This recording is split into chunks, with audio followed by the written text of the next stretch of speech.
Hello everyone, I am Jaswanth from Artificial Intelligence and Machine Learning Branch.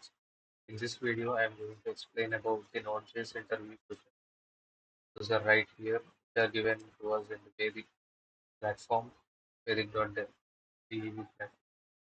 So as part of the 401 Capstone Assignment submission, you should make these Node.js interview question explanation video. So based on these questions, I had prepared a document, so I'll explain on this. So as you can see here, the first question. So the first question is what is Node.js and how does it differ from the other server-side technologies like Apache or PHP? So coming to the answer, Node.js is like a helper that lets you run the JavaScript on server side, not in the browser. Uses Google Chrome's engine to make it really fast and efficient. So how does it differ from those two, right? So Node.js is built to handle many things at once without getting stuck. It can handle multiple tasks at the same time, doesn't have to wait for one to finish before starting it. So later Apache and PHP are more traditional, but Apache handles one request at a time, and PHP is a scripting language that runs on the server side. So Node.js is much better when you need to handle lots of things at once. Coming to the next question, what is the callback function in Node.js? Why are they commonly used in asynchronous programming? So a callback function is just a function you give to another function to run later. Usually, when something is finished, Node.js use it before many things like reading a file or making a database call will take time, and we don't want to wait for them before moving on to the next task. So why does it important? So Node.js is built for handling lots of tasks at once, and callbacks are the way to let the program know when something is finished. Instead of waiting, you just call back when it's done.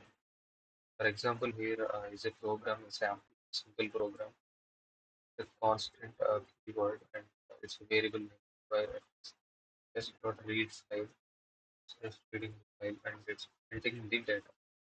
So here Node.js doesn't sit and wait for the file to load, it just moves on. Once the file is done loading, it runs the callback function to fix the data.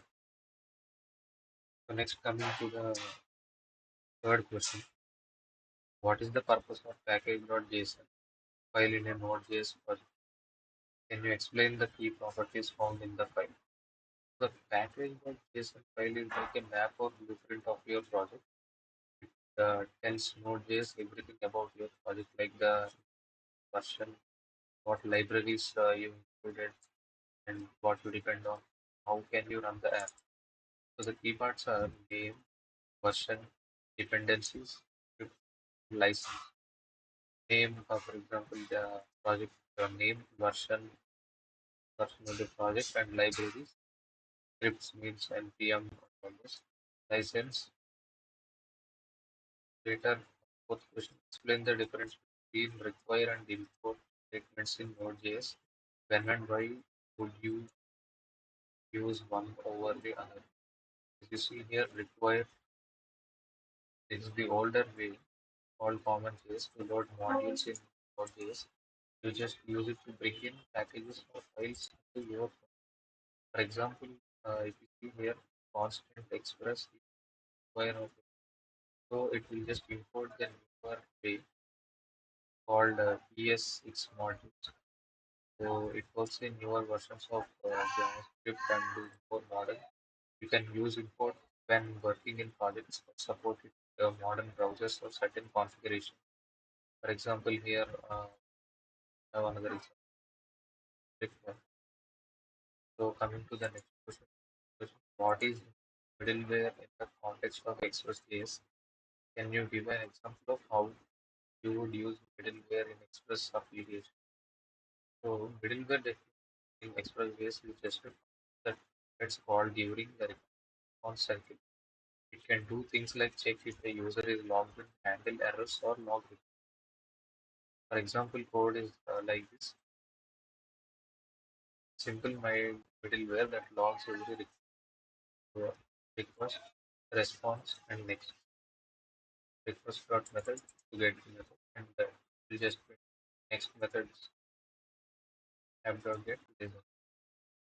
Here the middleware logs each request before passing it to the root and the next question. What is a RESTful API and how can you create one using Node.js and Express? In the main HTTP methods used in RESTful API. The RESTful API definition basically said like it is a set of rules for creating web services that can be accessed over the internet, follows certain principles and uses standard HTTP methods. So the HTTP methods are get, post. Yeah, post method we had used it in our project as part of the constraint that's mentioned, and delete. So yeah, you can find the purpose and an example of the code by using all those methods. HTTP methods.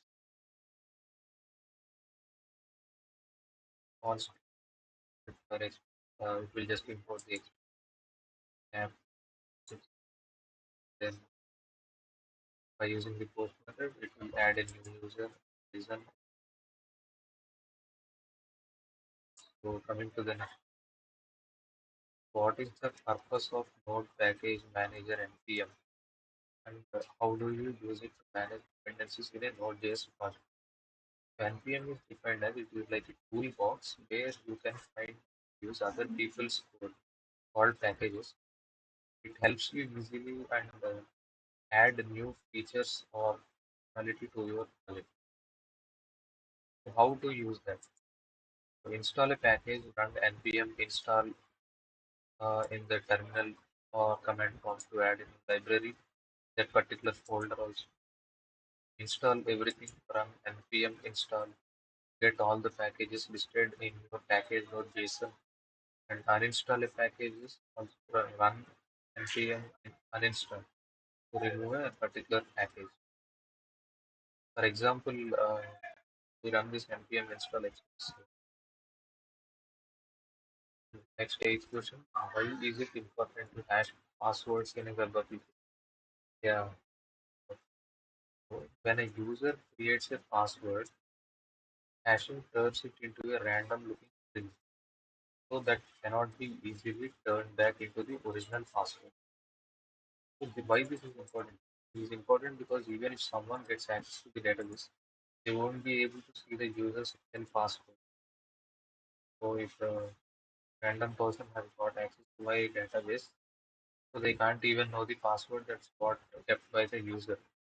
Even the database holder also might not know the password of the particular user because he had no right to.